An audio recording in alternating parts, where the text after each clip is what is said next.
കുട്ടപ്പ നനഞ്ഞ തുണി നോക്കിക്കാതെ കാളെ കുളിപ്പിക്കടാ. കുളിപ്പിക്കല്ലേ വർക്കിച്ചോ? എനിക്കിന്ന് ഡബിൾ ഡ്യൂട്ടിയാ, വേറെ കിട്ടണം. വർക്കിച്ച കുട്ടപ്പൻ തേച്ച് തേച്ച് വർക്കിച്ചന്റെ കാള തേഞ്ഞു പോവല്ലോ. കാണാം. കുട്ടപ്പനുള്ള ആമ്പയർ ഇല്ല, ഒന്നും തേഞ്ഞു പോവില്ല. കുട്ടപ്പ നീ തേക്ക്. കെട്ടിയവനിപ്പോഴും പേർഷ്യ തന്നെ ആണോ? അതെ. അവിടെ ഒട്ടകത്തിനെ തീറ്റുന്ന പരിപാടിയാ. അതെ, വീട്ടിലെ പശുവിനിപ്പോഴും കറവ ഉണ്ടോ അതോ വറ്റിയോ? വറ്റിയാലും ഇല്ലേലും താൻ ആ വഴിക്കൊന്നും വരണ്ട. എന്താടി പെണ്ണെ, നിന്റെ പശുവിന്റെ പ്രസവം നിർത്തിയോ? എടി നിന്റെ തുണിയല്ലേ കഴിഞ്ഞോ? എങ്കി വാ പോവാ. ഈ കാളയ്ക്ക് അഴുത്തോടുന്നു. എന്താ ചേച്ചി, ഞങ്ങൾ നിൽക്കുന്നോണ്ടാണ് കുളി നിർത്തി പോകുന്നത്. ഞങ്ങൾ കുളി നിർത്തി. മതി കാളയ്ക്ക്. ഇനി നീ ഒന്ന് തേച്ച് കുളിക്ക് കുട്ടപ്പ, വെളുക്കട്ടെ. വർക്കിച്ചോ, അതിനുള്ള സോപ്പിനെ കണ്ടുപിടിക്കണം. അല്ല വർക്കിച്ച, നിങ്ങളുടെ കാളയ്ക്കെന്താ രണ്ട് പാപ്പാമാര്?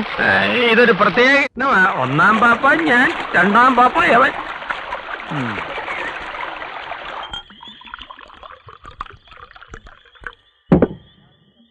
എന്താ വർക്കിച്ച, മതിയാക്കിയോ? മതി, ഇന്നത്തേക്ക് ഇത് മതി. ഈ ഇറച്ചി അത്ര എല്ലാണല്ലോ. ഇത് മൂസക്ക കൊണ്ടുവന്ന ഇറച്ചി തന്നെ. അയാളെ ഇറച്ചി കൊടുത്തിട്ട് എന്താ കാര്യം? അപ്പടിയല്ല, മുതലാളി പിടിച്ച് വിരട്ടിക്കാണും. അതാ നേരത്തെ പോയത്. അയാള് പോയോ വന്നോ എന്നതല്ല പ്രശ്നം, എല്ലല്ലേ പ്രശ്നം. എല്ലില്ലാത്ത ഒരൊറ്റ പശുവും കാളയും നമ്മുടെ നാട്ടിലില്ല. ഇറച്ചി മാത്രം വെട്ടിയെടുത്ത് എക്സ്റേ എടുത്തോലെ മാടിനെ വിടാൻ പറ്റുമോ? മൂസ എല്ലില്ലാത്ത ഇറച്ചി തേടി പോയതായിരിക്കും. ഓ, ഇന്നലെ ഇറച്ചിയിലെ എല്ല് കടിച്ച് എന്റെ വായിലെ പല്ല് പോയി. അതും ലാഭം. പല്ല് ഉറപ്പിക്കാൻ 50 കൊടുക്കണ്ടേ? ഞാൻ പോവാ. എന്റെ മറ്റൊരു കുപ്പി, ഒരു കപ്പ, ഒരു ചാള. കാളയ്ക്ക് എന്തെങ്കിലും മേടിക്കണം.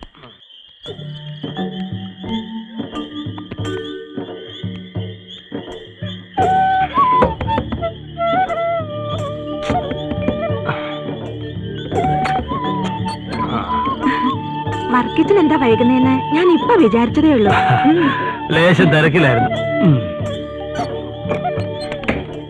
അപ്പോ കൈ കുറെ കാശ് കാണുമല്ലോ. അതിപ്പോ ചെലവാകുമല്ലോ.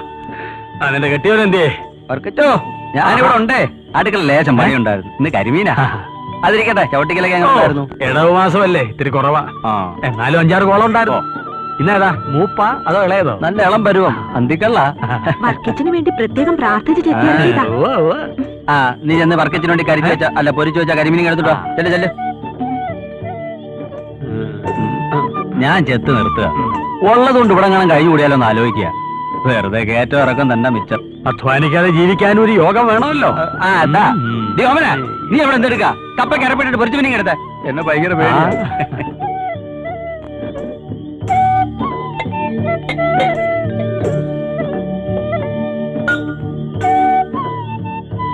വീട്ടിലെ തെങ്ങി എത്തിയിട്ട് എങ്ങനെയുണ്ട്? വല്ല ഗുണമുണ്ടോ? ഉണ്ടോന്നാ? ആലീസിന്റെ കല്യാണക്കാരിയൊക്കെ എന്തായി? എന്താകാൻ, മതം മാറിയ ഒരു ക്രിസ്ത്യാനി കേട്ടപ്പോഴാണെങ്കിൽ തള്ളിയത് എന്തായാലും നന്നായി. നമുക്ക് സത്യക്രിസ്ത്യാനികൾ മതി വർക്കിച്ച. അവനെ ഞാനിവിടെ ഇത്തിരി. ഇപ്പൊ വേണ്ട. വേണ്ടെങ്കി വേണ്ട. ഞാൻ പോയി ഒരു പാക്കറ്റ് സിഗരറ്റ് വാങ്ങിച്ചോണ്ട് വന്നാലോ? അങ്ങ് ദൂരെ പോയി വാങ്ങിച്ചോണ്ടോ? അങ്ങൊന്ന് വാങ്ങിക്കാം. മുള്ളു നോക്കണേ. നടക്കുമ്പം മുള്ളു നോക്കണം.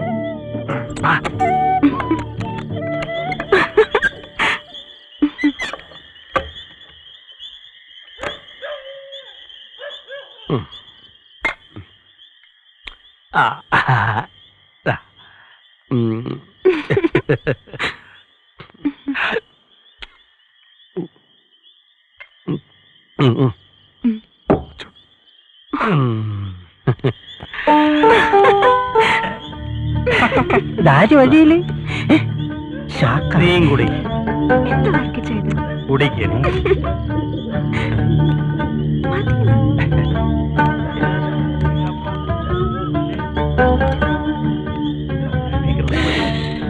ചുരുട്ടാൻ പോയിട്ടില്ല. നല്ല വേഗമുണ്ട് അവന്റെ കൊല.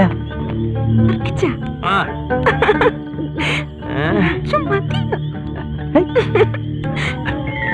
മതി.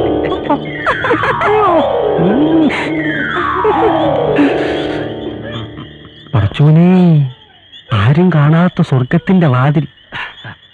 പക്ഷെ എങ്കിൽ നമുക്കിപ്പോ അത് തുറക്കാൻ പറ്റൂല.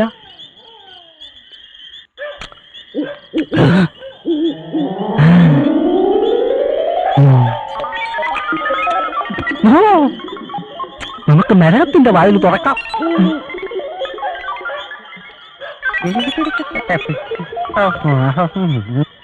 ഈ 2 ബോംബും കൂടെ ഇന്ന് അവിടെ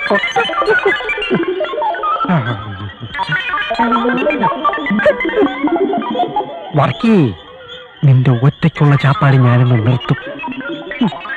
ഞാനൊന്നും തന്നില്ല എന്ന് വേണ്ട.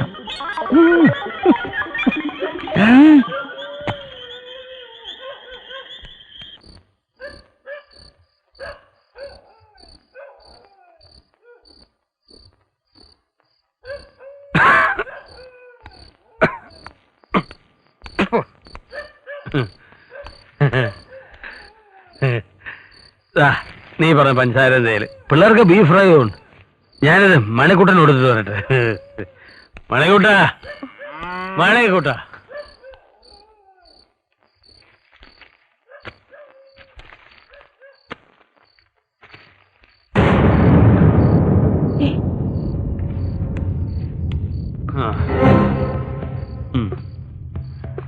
ഇതെന്താ? ഇത് ബ്ലൗസ്. അപ്പൊ ഇതോ? ഇത് ബ്ര. ഇതെന്താ? പഴം. ഇതൊക്കെ ആരുടെയാ? എനിക്കറിയില്ല, നിന്റെ അല്ലേ? നീ ഇതൊക്കെ എന്തായാലും എന്നെ കാണിക്കുന്ന ചോറോളമ്പടി. ഇതൊക്കെ ആരുടേതാണെന്ന് ഇതിന് മറുപടി പറ. ഇതൊക്കെ നിങ്ങളുടെ സഞ്ചിക്കകത്ത് എങ്ങനെ വന്നതാ? എന്റെ സഞ്ചിക്കകത്തോ? അതെങ്ങനെ വന്ന്? കണ്ടിട്ടും കേറി ഇറങ്ങുന്നതും പോരാതെ അവളുമാരെ ബ്ലൗസും ബ്രായും ഒക്കെ എടുത്തോണ്ട് വരാനും തുടങ്ങിയോ? നാട്ടുകാർ പറയുന്നത് വെറുതെയല്ല. കുടിക്കുന്നതോ പോട്ടെ, കിട്ടുന്ന കാശ് മുഴുവൻ കണ്ടോളമാര് പിടിച്ചു വാങ്ങിക്കല്ലേ? എന്റെ കൂടെ പൊറുക്കണമെങ്കിൽ നാടക്കി നിന്നോണം. വർക്കിക്ക് തോന്നുമ്പോ തോന്നുന്നിടത്ത് പോവും, തിരിച്ചിവിടെ തന്നെ വരും. ചോറോളമ്പടി.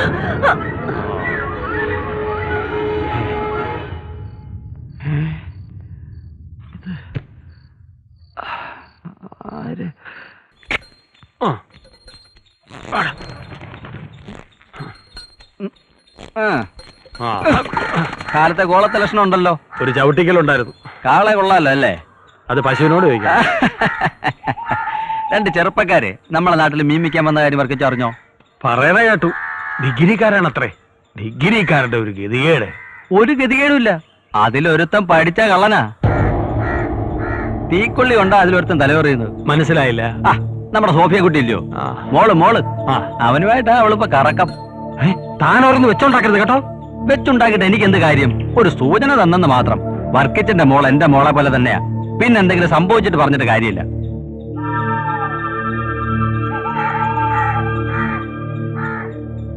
താനിതെങ്ങനെ അറിഞ്ഞു? തെങ്ങിന്റെ മോളിൽ നിന്ന് ഈ കുട്ടപ്പൻ അറിയാത്ത കാര്യങ്ങളില്ല, കാഴ്ചകളില്ല. അതെ, ദേവലോകത്തിരുന്ന് ഞാൻ എല്ലാ കളികളും കാണുന്നുണ്ട്. കാലത്ത് തയ്ക്കാൻ പോകുമ്പോ അവരുടെ കൂടിക്കാഴ്ച പതിവാ. അതെ, ഞാൻ ഈ പറഞ്ഞ് വർക്കിച്ച വീട്ടിൽ ചെന്ന് പോലീസൊന്നും ആവണ്ട. സാവധാനം പറഞ്ഞ് പിന്തിരിപ്പിക്കാൻ നോക്ക്. അതെ, ഇനി അവനിട്ട് 2 പെടപെടച്ചാലും കുഴപ്പമൊന്നുമില്ല.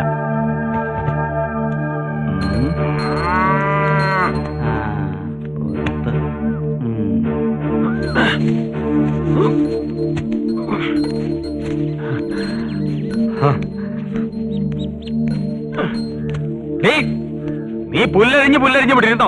നിന്റെ 3 പെമ്പിള്ളേര് വല്ലവന്റെ കൂടെ ഇറങ്ങി പോകുമ്പോഴെങ്കിലും തീരുവോ ഈ പുല്ലരിച്ചില്? എവിടെ പോയാ തയ്യക്കാരി? അവളാ മീൻകാരനെ തയ്യലോടിപ്പിക്കാൻ പോയോ? നിങ്ങൾ എന്തോന്ന് വെച്ചായ വേണ്ടാതീനം പറയുന്നേ? ഇറങ്ങിങ്ങോട്ടല്ലേ. ആ മീൻകാരനോട്ട് എന്തോന്നടി ബന്ധം? എന്ത് ബന്ധം? അവരൊന്നിച്ച് പഠിച്ചവരല്ലേ? പഠിപ്പൊക്കെ കോളേജിൽ തീർന്നില്ലേ? വയലിലും വഴിവെക്കലും അതിന്റെ ബാക്കി വേണ്ടാന്ന് അവളോട് പറഞ്ഞേക്ക്. നിങ്ങൾ എന്തൊക്കെയാ ഈ പറയുന്നേ? എനിക്കൊന്നും മനസ്സിലാവുന്നില്ല. നിനക്ക് മനസ്സിലാവില്ല. അവരുടെ പ്രേമം നാട്ടിപ്പാട്ടാ. കണ്ട തീയച്ചക്കനാട്ടി തെണ്ടി നടക്കുന്ന വർക്കിയുടെ മോക്ക് പറ്റൂല. ആരാ നിങ്ങളോട് ഇതൊക്കെ പറഞ്ഞേ? കുട്ടപ്പൻ. നിത്യവും കാണുന്നതാ. അവൻ എന്നോട് കള്ളം പറയില്ല. ഓ, കുട്ടപ്പൻ. കുട്ടപ്പൻ. 2 തലയ്ക്കും പിടിച്ച് നടുക്ക് തീ വെക്കുന്നവനാ കുട്ടപ്പൻ. അതെങ്ങനെയാ? അയാളോട്ടല്ലേ അന്തിക്കൂട്ട്? നീ നിന്റെ മോക്ക് സൈഡ് നിൽക്കുക. നിന്റെ കുടുംബ പാരമ്പര്യം നിലനിർത്താൻ വർക്കിയുടെ മോളെ സമ്മതിക്കില്ല.